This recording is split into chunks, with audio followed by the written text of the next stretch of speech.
नमस्कार दोस्तों, आज मैं आपको सावन मास की अंतिम बृहस्पतिवार व्रत की कथा सुनाने जा रही हूँ। प्रेम से बोली बृहस्पति देव की जय हो, विष्णु भगवान की जय हो। बहुत समय पहले की बात है। भारतवर्ष में एक राजा राज्य करता था। वह अति प्रतापी एवं दानी था। वह प्रतिदिन मंदिर में भगवत दर्शन करने जाता था और गुरु ब्राह्मण की सेवा भी किया करता था। उसके द्वार से कोई भी याचक निराश नहीं लौटते थे। हर दिन गरीबों की मदद करता था। परंतु यह सब बातें उसकी रानी को पसंद नहीं थी। वह न व्रत करती, न किसी को एक भी पैसा दान के रूप में देती थी। वह राजा को भी ऐसा करने से रोकती थी। यह उस समय की बात है जब राजा शिकार खेलने वन को चले गए थे। महल में सिर्फ रानी और दासी थी। उसमें गुरु बृहस्पति साधु का रूप धारण कर राजा के दरवाजे पर भिक्षा मांगने आए। साधु ने रानी से भिक्षा मांगी तो वह कहने लगी, हे साधु महाराज, मैं इस दान पुण्य से तंग आ गई हूँ। इस काम के लिए मेरे पतिदेव ही बहुत हैं। अब आप ऐसी कृपा करें कि यह सारा धन नष्ट हो जाए ताकि मैं आराम से रह सकूं। साधु का भेष धरे बृहस्पति देव ने कहा, हे देवी, तुम बड़ी विचित्र हो। संतान और धन से कोई भी दुखी नहीं होता, सभी इसे चाहते हैं। पापी भी पुत्र और धन की इच्छा करता है। अगर तुम्हारे पास धन बहुत है तो भूखे मनुष्यों को भोजन कराओ, ब्राह्मणों को दान दो, प्याऊ लगवाओ, धर्मशालाएं बनवाओ, कुआं, तालाब, बावड़ी, बाग बगीचे आदि बनवाओ तथा निर्धनों की कुंवारी कन्याओं का विवाह कराओ, साथ ही यज्ञ आदि करो। इस प्रकार के कर्मों से आपके कुल का एवं आपका नाम लोक परलोक में प्रसिद्ध होगा एवं तुम्हें स्वर्ग लोक की प्राप्ति भी होगी। किंतु वह मूर्ख रानी साधु की इन बातों से खुश नहीं हुई। वह बोली, हे साधु महाराज, मुझे ऐसी संपत्ति की आवश्यकता नहीं जो मेरे काम न आए तथा जिनको मैं अन्य लोगों को दान दूं, जिसको रखने और संभालने में ही सारा समय नष्ट हो जाए। साधु ने रानी को समझाने का बहुत प्रयास किया, परंतु रानी अपने बात पर अड़ी रही। तब साधु ने कहा, हे देवी, यदि तुम्हारी ऐसी इच्छा है तो जैसा मैं तुम्हें बताता हूँ तुम वैसा ही करना। बृहस्पतिवार के दिन गोबर से घर को लीपना, अपने केसों को पीली मिट्टी से धोना, केसों को धोते समय स्नान करना, राजा से कहना कि वह भी हजामत बनवाएं, भोजन में मांस मदिरा खाना, कपड़े धोबी को धुलने को देना। इस तरह 7 बृहस्पतिवार निरंतर करने से तुम्हारा सब धन नष्ट हो जाएगा। ऐसा कहकर साधु रूपी बृहस्पति देव अंतर ध्यान हो गए। रानी ने साधु के कहे अनुसार ही 7 बृहस्पतिवार वैसा ही करने का विचार किया। साधु के बताए अनुसार करते हुए उसे केवल 3 बृहस्पतिवार ही बीते थे कि उसकी समस्त धन संपत्ति नष्ट हो गई। भोजन के लिए भी परिवार तरसने लगा तथा सांसारिक भोगों से दुखी रहने लगा। इस प्रकार के अभावग्रस्त जीवन से तंग आकर एक बार राजा रानी से कहने लगा कि हे रानी, तुम यहाँ पर रहो, मैं दूसरे देश को जाता हूँ, क्योंकि यहाँ पर मुझे सभी मनुष्य जानते हैं, इसलिए मैं यहाँ कोई काम नहीं कर सकता। देश चोरी प्रदेश भीख के समान है। ऐसा कहकर राजा प्रदेश को चला गया। वहाँ जंगल से लकड़ी काट कर लाता और उन्हें शहर में बेचकर अपना जीवन यापन करने लगा। राजा के जाने के पश्चात इधर उसके बिना रानी और दासियां दुखी रहने लगीं। किसी दिन भोजन मिलता तो किसी दिन जल पीकर ही रहना पड़ता था। एक समय रानी और दासियों को 7 दिन बिना भोजन के व्यतीत हो गए तो रानी अपने दासी से बोली, हे दासी, यहाँ पास ही के नगर में मेरी बहन रहती है जो बहुत ही धनवान है, तो उसके पास जा और वहाँ से 5 सेर बेझर मांग कर ला, जिससे कुछ समय के लिए गुजर बसर हो जाएगी। दासी उसकी बहन के पास गई। बृहस्पतिवार का दिन था। रानी की बहन उस समय ध्यान मग्न होकर पूजा कर रही थी। दासी ने रानी की बहन से कहा, हे रानी, मुझे आपके पास आपकी बहन ने भेजा है, मुझे 5 सेर बेझर दे दो। दासी ने अपनी बात अनेक बार कही, परंतु रानी की बहन ने कोई उत्तर नहीं दिया, क्योंकि वह उस समय बृहस्पतिवार की कथा सुन रही थी। रानी की बहन से जब दासी को कोई उत्तर नहीं मिला तो वह अति दुखी हुई। उसे क्रोध भी बहुत आया। लौटकर वह रानी से बोली, हे रानी, आपकी बहन बहुत धनी स्त्री है, परंतु वह बहुत घमंडी भी है। वह छोटे लोगों से बात नहीं करती। 5 सेर बेझर देने के लिए मैंने उससे बहुत कहा, परंतु उसने कोई उत्तर नहीं दिया। इस प्रकार मुझे निराश एवं खाली हाथ लौटना पड़ा। रानी बोली, हे दासी, इसमें मेरी बहन का किसी प्रकार से कोई दोष नहीं। जब बुरे दिन आते हैं तब कोई सहारा नहीं देता। अपने पराये हो जाते हैं। अच्छे बुरे का ज्ञान विपत्ति में होती है। जो ईश्वर की इच्छा होगी वही होगा। यह सब हमारे भाग्य का दोष है। उधर पूजा समाप्त होने के पश्चात रानी की बहन ने सोचा कि मेरी बहन की दासी आई थी, परंतु मैंने उसे कोई उत्तर नहीं दिया। इससे वह बहुत दुखी हुई होगी। कथा सुनकर तथा विष्णु भगवान का प्रसाद ग्रहण कर वह अपने बहन के घर गई और बोली, हे बहन, मैं बृहस्पतिवार का व्रत कर रही थी। तुम्हारी दासी आई थी, परंतु कथा समाप्त होने से पूर्व न उठते हैं न बोलते हैं, इसलिए मैं नहीं बोली। बताओ, दासी किस कारण से मेरे पास गई थी? रानी बोली, बहन, हमारे घर अनाज नहीं था तथा राजा प्रदेश गए हुए हैं। वैसे तुमसे कोई भी बात छिपी नहीं है।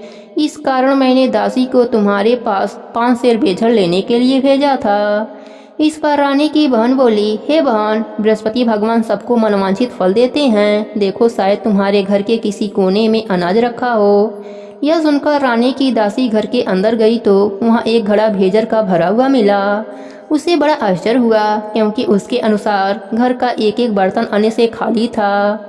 उसने बाहर आकर रानी को सारा वृत्तांत सुनाया। दासी अपने रानी से कहने लगी, हे रानी, देखो, वैसे भी हमको जब अन्न नहीं मिलता तो हम व्रत के समान ही रहते हैं। अगर इनसे व्रत की विधि तथा कथा पूछ ली जाए तो बृहस्पतिवार का व्रत हम भी कर लिया करेंगे। और फिर दासी के कहने पर रानी ने अपने बहन से बृहस्पतिवार व्रत पूजन विधि एवं नियमों के बारे में विस्तार से पूछा।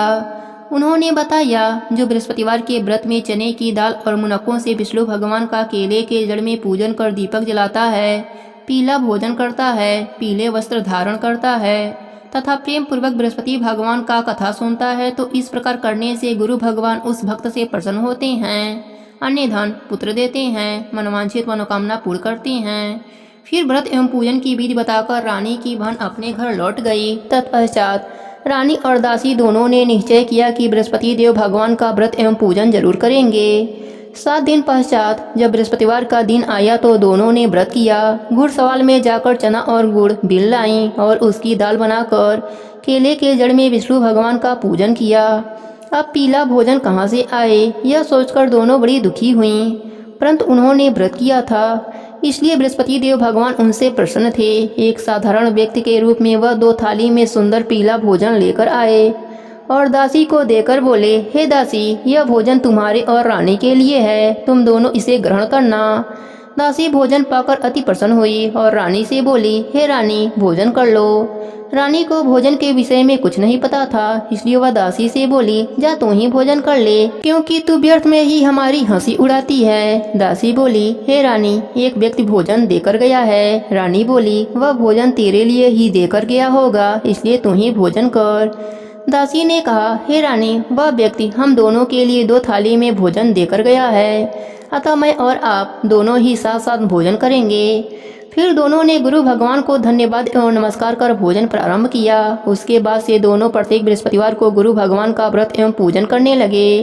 बृहस्पति भगवान की कृपा से उन दोनों के भोजन एवं धन की कमी दूर हो गई, परंतु रानी फिर पाले की तरह आलस करने लगी। तब दासी ने कहा, हे रानी, आप पहले भी इसी प्रकार आलस करती थीं। आपको धन संभालने एवं दान देने में कष्ट होता था, इसी कारण सभी धन नष्ट हो गए और हमारी ऐसी दुर्दशा हो गई।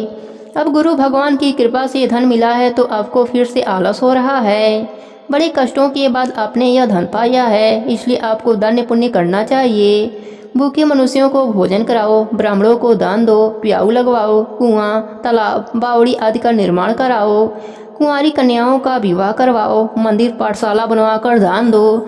धन को शुभ कार्यों में खर्च करो, जिससे आपके कुल का सम्मान बढ़े तथा आपको स्वर्गलोक की प्राप्ति हो और आपके पितृ प्रसन्न हों। दासी की बात मानकर रानी ने इसी प्रकार के कर्म करने प्रारंभ कर दिए। इस प्रकार से करने से उसका काफी यश फैलने लगा। कुछ दिनों के बाद एक दिन रानी और दासी आपस में विचार करने लगे कि न जाने राजा किस दशा में होंगे, उनकी कोई भी खोज खबर नहीं है। रानी राजा की खबर न पाकर उदास रहने लगी।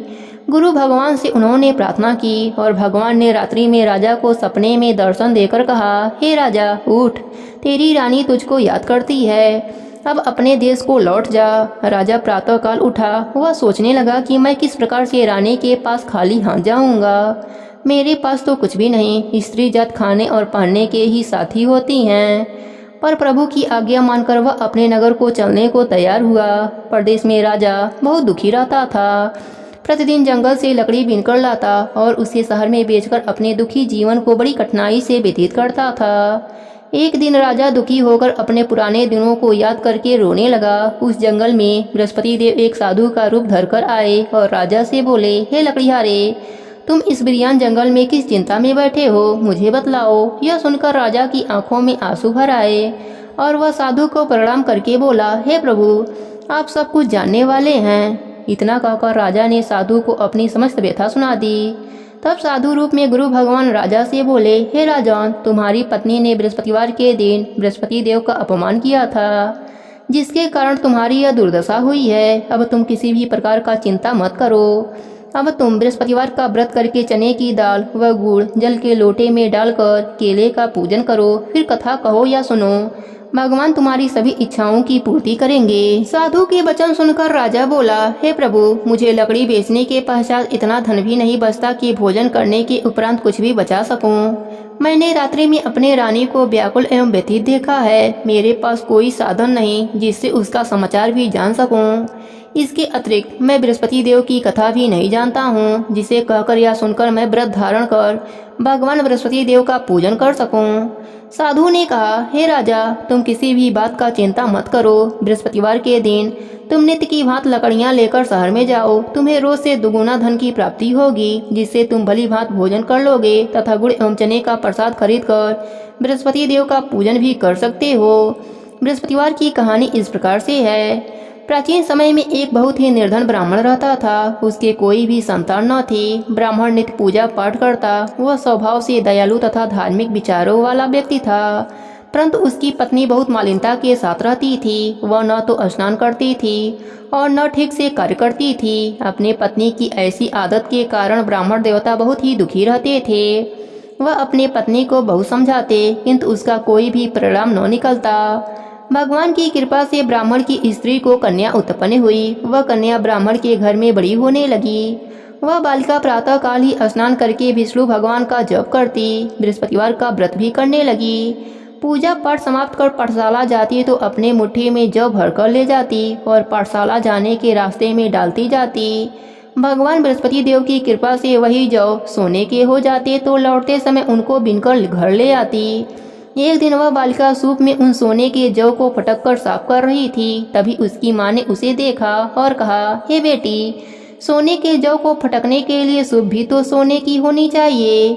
दूसरे दिन बृहस्पतिवार का दिन था। कन्या ने व्रत रखा और भगवान बृहस्पति देव से प्रार्थना करने लगी, हे प्रभु, यदि मैंने सच्चे मन से श्रद्धा पूर्वक आपका पूजन एवं व्रत किया हो तो कृपया मुझे सोने का सूप दे दो।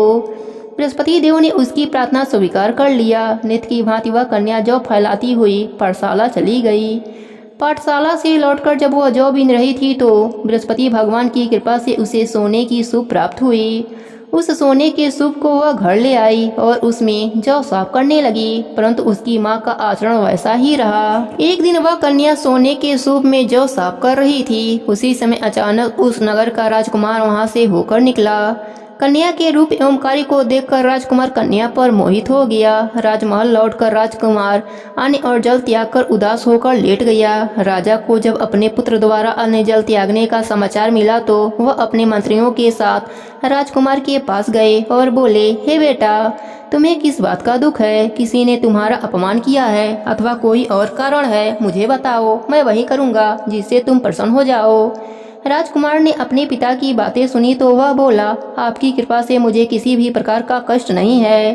किसी ने मेरा अपमान भी नहीं किया है, परंतु मैं उस कन्या के साथ विवाह करना चाहता हूँ जो सोने के सूप में जौ फटक रही थी। यह सुनकर राजा आश्चर्य में पड़ गया और बोला, हे राजकुमार, इस तरह की कन्या का पता तुम लगाओ, मैं तुम्हारा विवाह उसके साथ अवश्य करवा दूंगा।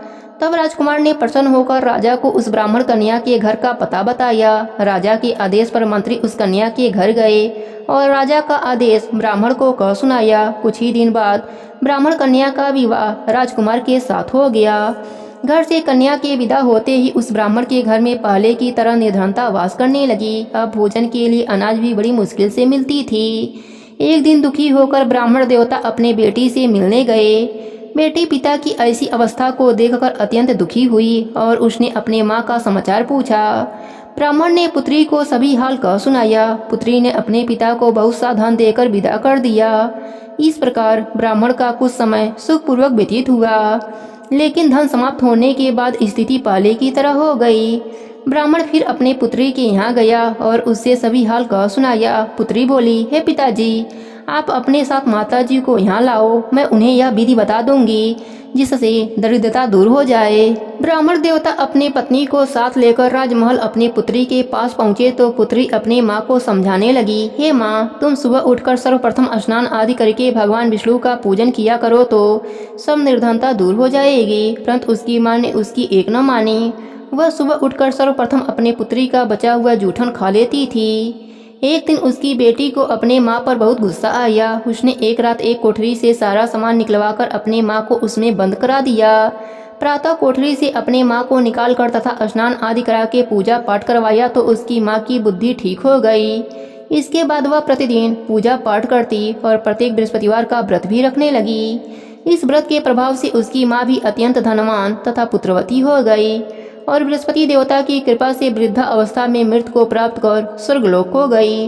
वह ब्राह्मण भी सुखपूर्वक इस लोक का सुख भोग कर स्वर्गलोक को प्राप्त हुआ। इस प्रकार कहानी कहकर साधु देवता वहाँ से अंतर ध्यान हो गए। धीरे धीरे समय बीत गया तथा बृहस्पतिवार का दिन आ गया। लकड़ीहारा रूपी राजा जंगल से लकड़ी काटकर किसी शहर में बेचने गया। आज उसे और दिनों से अधिक धन मिला। राजा ने चना गुड़ आदि लाकर भगवान विष्णु का पूजन किया तथा बृहस्पतिवार का व्रत किया। उस दिन से उसके सभी कष्ट दूर हो गए, परंतु अगले बृहस्पतिवार को वह व्रत करना भूल गया। इस कारण बृहस्पति भगवान उससे रुष्ट हो गए। उस दिन उस नगर के राजा ने विशाल यज्ञ का आयोजन किया तथा अपने समस्त राज्य में घोषणा करा दी कि कोई भी मनुष्य अपने घर में भोजन न बनाए और आग न जलाए। सब लोग मेरे यहाँ भोजन करने आए। इस आज्ञा को जो नहीं मानेगा उसको सूली पर लटका दिया जाएगा। राजा की आज्ञा अनुसार राज्य के सभी निवासी राजा के भोज में सम्मिलित होने गए, परंतु लकड़ीहारा कुछ विलंब से पहुंचा, इसलिए राजा उसको भोजन कराने अपने साथ महल में ले गए। जब राजा लकड़ीहारे को भोजन करा रहे थे तो रानी की दृष्टि उस खूंटी पर पड़ी जिस पर उनका 9 लखा हार टंगा हुआ था। उन्हें हार खूंटी पर लटका दिखाई नहीं दिया। रानी को निश्चय हो गया कि मेरा हार इस लकड़ीहारे ने ही चुरा लिया है। उसी समय रानी के जिद पर राजा ने सैनिक बुलाकर लकड़ीहारे को जेल में डलवा दिया। जेल खाने में बंद वह लकड़ीहारा बहुत दुखी होकर विचार करने लगा कि न जाने कौन से पूर्व जन्म के कुकर्म से मुझे यह दुख प्राप्त हो रहा है। जेल में बंद लकड़ीहारा भगवान बृहस्पति देव को याद करने लगा। तत्काल बृहस्पति देव साधु के रूप में प्रकट हो गए और उसकी दशा देखकर कहने लगे, अरे मूर्ख, तू बृहस्पतिवार को बृहस्पति देव की कथा एवं व्रत करना भूल गया, इसी कारण तुझे दुख प्राप्त हुआ है। अब किसी भी प्रकार का चिंता मत कर। बृहस्पतिवार के दिन जेल खाने के दरवाजे पर तुझे 4 पैसे पड़े मिलेंगे, तो उन पैसों से प्रसाद मंगाना। भगवान बृहस्पति का पूजन एवं कथा कहना, कथा का प्रसाद स्वयं भी ग्रहण करना तथा दूसरों को भी खिलाना। इस प्रकार करने से तुम्हारे सभी कष्ट दूर हो जाएंगे। अगले बृहस्पतिवार राजा को जेल के द्वार पर 4 पैसे पड़े मिले। राजा ने पूजा का सामान मंगाकर कथा कही और प्रसाद बांटा। उसी रात बृहस्पति देव ने उस नगर के राजा को सपने में दर्शन देकर कहा, हे राजा, तूने जिस आदमी को जेल खाने में बंद कर रखा है वह निर्दोष है, वह राजा है, उसे छोड़ दो। रानी का 9 लखा हार उसी खूंटी पर टंगा हुआ है। अगर तू ऐसा नहीं करेगा तो मैं तेरे को नष्ट कर दूंगा। राजा सुबह उठा और खूंटी पर हार टंगा देखकर लकड़ीहारे को बुलाकर उससे क्षमा याचना की तथा राजा के योग्य सुंदर वस्त्र आभूषण भेंट कर उसे विदा कर दिया। बृहस्पति देव की आज्ञा अनुसार राजा अपने नगर को चल दिया। जब वो नगर के निकट पहुंचा तो उसे बहुत आश्चर्य हुआ। वहां पहले से अधिक तालाब, बाग और कुएं तथा बहुत सी धर्मशालाएं, मंदिर आदि बने हुए थे। राजा ने जब नगरवासियों से पूछा कि यह बाग, तालाब, धर्मशालाएं एवं कुएं किसके द्वारा बनवाए गए हैं, तब नगर के सब लोग कहने लगे कि यह सब रानी और दासी के द्वारा बनवाए गए हैं। राजा को बहुत आश्चर्य हुआ, परंतु क्रोध भी बहुत आया। जब रानी ने यह खबर सुनी कि राजा आ रहे हैं तो उसने दासी से कहा, हे दासी, देख, राजा हमें अति दीन अवस्था में छोड़कर गए थे। वह हमारी ऐसी हालत देखकर कहीं द्वार पर से ही न लौट जाएं, इसलिए तू द्वार पर जाकर खड़ी हो जा। रानी की आज्ञा अनुसार दासी दरवाजे पर जाकर खड़ी हो गई। जब राजा आए तो उन्हें अपने साथ महल में लिवा आई। तब राजा ने क्रोध करके अपनी तलवार निकाली तथा रानी से पूछा, बताओ, इतना धन तुम्हें किस प्रकार से प्राप्त हुआ है। तब रानी ने बताया कि हमें यह सब धन बृहस्पति देव के व्रत के प्रभाव से प्राप्त हुआ है। अब राजा ने निश्चय किया कि 7 दिन के बाद तो सभी बृहस्पति देव का पूजन करते हैं, परंतु मैं प्रतिदिन दिन में 3 बार कथा कहा करूंगा तथा नित्य व्रत किया करूंगा। अब हर समय राजा के दुपट्टे में चने की दाल बधी रहती तथा दिन में 3 बार कथा कहता था। ऐसे ही एक दिन राजा ने विचार किया कि चलो अपनी बहन के यहाँ हो आऊं। ऐसा निश्चय कर राजा घोड़े पर सवार होकर अपनी बहन के यहाँ चल दिया। मार्ग में उसने देखा कि कुछ आदमी एक मुर्दे को लिए जा रहे हैं। उन्हें रोक कर वह कहने लगा, अरे भाइयों, कुछ देर मेरी बृहस्पति देव की कथा सुन लो। वे बोले, लो, हमारा तो आदमी मर गया है, इसकी अपनी कथा की पड़ी है। परंतु कुछ आदमी बोले, अच्छा कहो, हम तुम्हारी कथा भी सुनेंगे। राजा ने दाल निकाली और कथा करनी शुरू कर दी। जब कथा आधी हो गई तो मुर्दा हिलने लगा और जब कथा समाप्त हुई तो राम राम करके वह मुर्दा उठ बैठा। राजा आगे चला। उसे चलते चलते शाम हो गई। आगे मार्ग में उसे एक किसान खेत में हल चलाता हुआ मिला। राजा उससे बोला, अरे भैया, तुम मेरी बृहस्पति देव की कथा सुन लो। किसान बोला, जब तक तेरी कथा सुनूंगा तब तक 4 हरैया जोत लूंगा। जाओ भैया, अपनी कथा किसी और को सुनाना। राजा आगे चलने लगा। राजा के हटते ही किसान के बैल पछाड़ खाकर गिर गए और किसान के पेट में बहुत तेज दर्द होने लगा। उसी समय किसान की माँ रोटी लेकर आई। उसने जब यह देखा तो अपने पुत्र से सारा हाल पूछा। बेटे ने सारा हाल बता दिया। किसान की माँ दौड़ी दौड़ी घोड़े पर सवार राजा के पास गई और उससे बोली, मैं तेरी कथा सुनूंगी, तू अपनी कथा मेरे खेत पर ही चलकर कहना। राजा ने लौटकर किसान के खेत पर जाकर कथा कही, जिसे सुनते ही बैल खड़े हो गए तथा किसान के पेट का दर्द भी बंद हो गया। फिर राजा अपने बहन के घर पहुंचा। बहन ने भाई की खूब आवभगत करी। दूसरे दिन सुबह राजा जगा तो उसने देखा कि सब लोग भोजन कर रहे हैं। राजा ने अपने बहन से पूछा कि ऐसा कोई मनुष्य नहीं है जिसने भोजन न किया हो और जो मेरी बृहस्पतिवार की कथा का श्रवण कर ले। तो बहन बोली, हे भैया, यह देश ऐसा ही है। यहाँ के लोग पहले भोजन करते हैं, बाद में कोई अन्य काम करते हैं। अगर पड़ोस में कोई हो तो देख आती हूँ। ऐसा कहकर बहन चली गई, परंतु उसे कोई भी ऐसा व्यक्ति नहीं मिला जिसने भोजन न किया हो। वो एक कुम्हार के घर गई जिसका लड़का बीमार था। उसे यह भी पता चला कि उसके यहाँ 3 दिन से किसी ने भोजन नहीं किया है। राजा की बहन ने अपने भाई की कथा सुनने के लिए कुम्हार से आग्रह किया तो वह तैयार हो गया। राजा ने जाकर बृहस्पतिवार की कथा कही, जिसको सुनकर कुम्हार का लड़का ठीक हो गया। अब तो राजा की हर ओर प्रशंसा होने लगी। कुछ दिन के बाद एक दिन राजा ने अपने बहन से कहा, हे बहन, मैं अपने घर जाऊंगा, तुम भी तैयार हो जाओ। राजा की बहन ने अपने सास से अपने भाई के साथ जाने की आज्ञा मांगी। सास बोली, चली जा, परंतु अपने लड़कों को यही छोड़ जाना, क्योंकि तेरे भाई के कोई संतान नहीं होते हैं। बहन ने भाई से कहा, हे भैया, मैं तो चलूंगी, परंतु कोई बालक नहीं जाएंगे। राजा ने कहा, जब कोई बालक साथ नहीं चलेंगे तो तुम क्या करोगी चलकर। दुखी मन से राजा अपने नगर को लौट आया। राजा अपने रानी से बोला, हम निर्वंशी हैं, हमारा मुंह देखना भी धर्म नहीं है। वह उदास होकर बिना भोजन किए सैया पर लेट गया। रानी बोली, हे प्रभु, भगवान बृहस्पति देव ने हमें सब कुछ दिया है, वे हमें संतान भी अवश्य देंगे। उसी रात बृहस्पति देव ने राजा को सपने में दर्शन देकर कहा, हे राजा, उठ, सभी सोच त्याग दे, तेरी रानी गर्भवती है। राजा को यह जानकर अति प्रशंसा हुई। 9वें महीने रानी के गर्भ से एक सुंदर पुत्र रूपी रत्न पैदा हुआ। तब राजा बोला, हे रानी, स्त्री बिना भोजन के रह सकती है, परंतु बिना कहे नहीं रह सकती। जब मेरी बहन आवे तो तुम उससे कुछ मत कहना। रानी ने हाँ कह दिया। और जब राजा की बहन ने यह शुभ समाचार सुना तो वह अति प्रसन्न हुई तथा बधाई लेकर अपने भाई के यहाँ आई। तब रानी ने कहा, घोड़ा चढ़कर नहीं आई, गधा चढ़कर आई। राजा की बहन बोली, भाई, मैं इस प्रकार से न कहती तो तुम्हें औलाद कैसे मिलती। भगवान बृहस्पति देव ऐसे ही हैं, जैसी जिसके मन में कामनाएं हैं सभी को पूर्ण कर मनवांछित फल देते हैं। जो श्रद्धा पूर्वक बृहस्पतिवार का व्रत करता है एवं कथा पढ़ता या सुनता है और दूसरों को सुनाता है, बृहस्पति देव उसकी सभी मनोकामनाएं पूर्ण कर देते हैं।